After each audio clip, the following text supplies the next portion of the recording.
Okay, let's keep this graph train rolling. We're going to add a new term in here. So let's do y equals a times the sine of bx, but it's bx plus or minus c. So we're going to throw another constant into our parentheses. If you remember from 2.5, if we sort of add or subtract to the variable, what that does is it shifts us either to the left or to the right. So this is going to do that, but what happens is it's also going to interact with the b value, which changes the length of the cycle. So what's going to happen for us here is, so sort of this plus minus c does a phase shift. So left to right, minus c is going to be a shift to the right, plus c is going to be a shift to the left. And what's going to happen, so let's lay this out.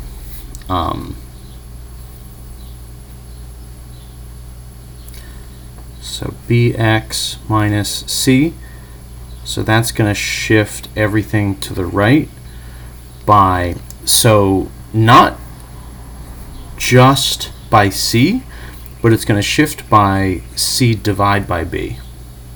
And this is after we've done the change in the cycle length. We've done the period is going to be 2 pi, also divide by b. So in some sense, the phase shift and the length of the cycle are both getting divided by this b value. The b affects both of those things. If I do bx plus c, that's going to shift me left by the same amount, c over b.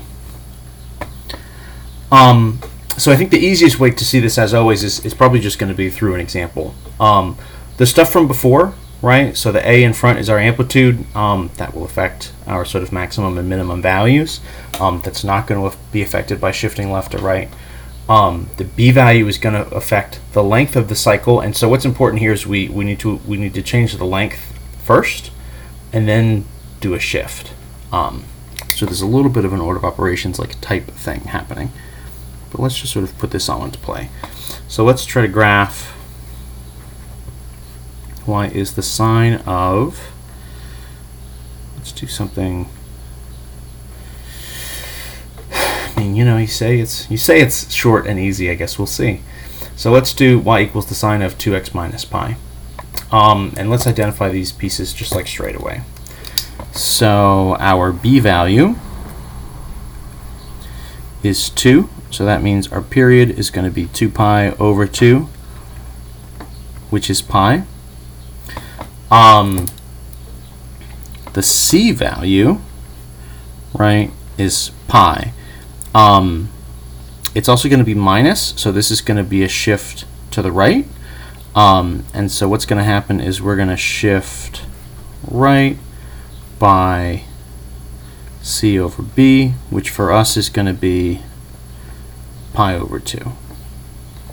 So these two things are going to affect. So the whole cycle goes from 2 pi down to 1 pi, and then we're taking that and we're shifting it pi over 2 to the right. So this affects our 5 key points. We're trying to make our table with the pattern. The pattern here is unaffected, and the amplitudes are not affected, right? The a value here, I just left it off. I mean, the idea is that it's just positive 1, right? So the maximum and minimum will be positive and negative 1. And we'll go through the pattern in the normal way. The middle point up to the max, to the middle, down to the minimum, and then we'll sort of end at the middle where we began. So what's going to happen to us for our 5 key points, right, is that if we shift to the right by pi over 2, so our x1, right, normally is 0, but if we shift it to the right, we're going to add pi over 2. And then to get the rest of them, right, so for x2 through x5, so for the other key points, we're going to need to add p over 4. Well, what the heck is p over 4? So the length of the cycle, right, in this case is pi. So this is going to be adding pi over 4. So we're not starting at 0, right? We're starting at pi over 2. And then we're going to shift right, 1/4 cycle from there. So the cycle itself is pi, right? It's a reduced cycle. So we're going to start at pi over 2, and then we're going to move sort of 1/4 pi at a time. Easy, right? No problems. So our x2, right, is going to be pi over 2, and we're just going to add this pi over 4. I'm going to blast through the sort of fraction math here a little bit quick, just to save time, right? This is sort of 1/2 plus 1/4. That would be 3/4 pi. You can, of course, double check my, can and should double check my work. X3. So we'll pick up where we left off. So that's going to start at 3/4 pi, and then we're going to add another quarter. So 3/4 and 1/4 would be 4/4, would be 1 pi. Our fourth point. So again, pick up where we left off. So, whoops. Try to keep these colors consistent. So pi plus 1/4. So 1 and 1/4 pi. That would be like 5 over 4. You could almost think of this, right? Pi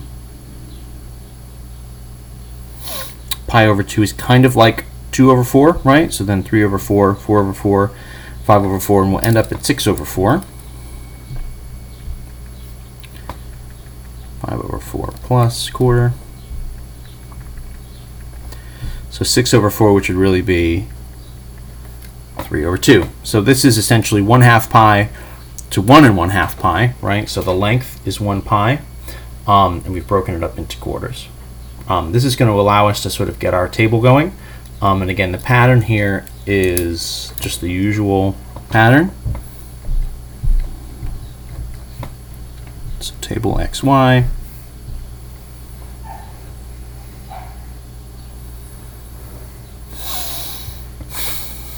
Get these values. Pi over 2. Whoop.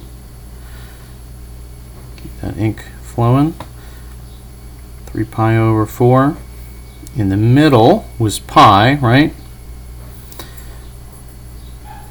The fourth point, 5 pi over 4. And 3 pi over 2 is the finish. The pattern here, right, should just be midpoint, maximum, midpoint, minimum, and then back to the middle. Our middle value is a zeros, 0, 0, 0 here in the middle. Max is at +1, and then our minimum is at -1. So what we've got is, right, a graph where the cycle length is 1 pi, and it's just been shifted to the right by pi over 2. So what would have gone from 0 to pi is now shifted kind of 1/2 pi to the right, and that's going to be how we draw our graph.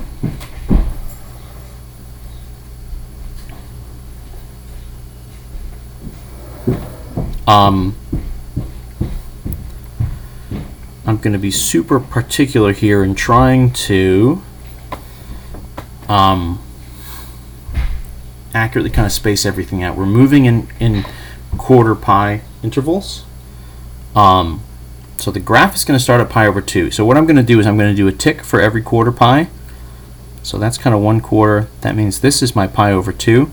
So that's really my starting point, right? This would be 3/4. This would be 4/4, which would be pi. This would be 5/4. This would be 6/4, which is 3 pi over 4. So my cycle goes from here to here. I'll put another couple ticks on here so we can continue, and then if you wanted to sort of take this back the other way, right, -1/4 and negative pi over 2. So again, my graph, right, I've got my middle values here, here, and here. My maximum is here. My minimum is here. If I connect these,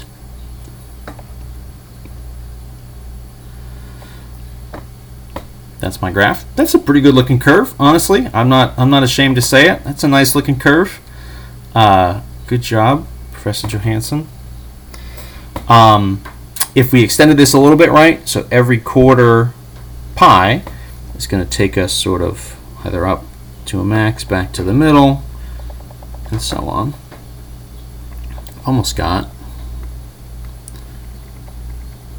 yeah, whole nother cycle there.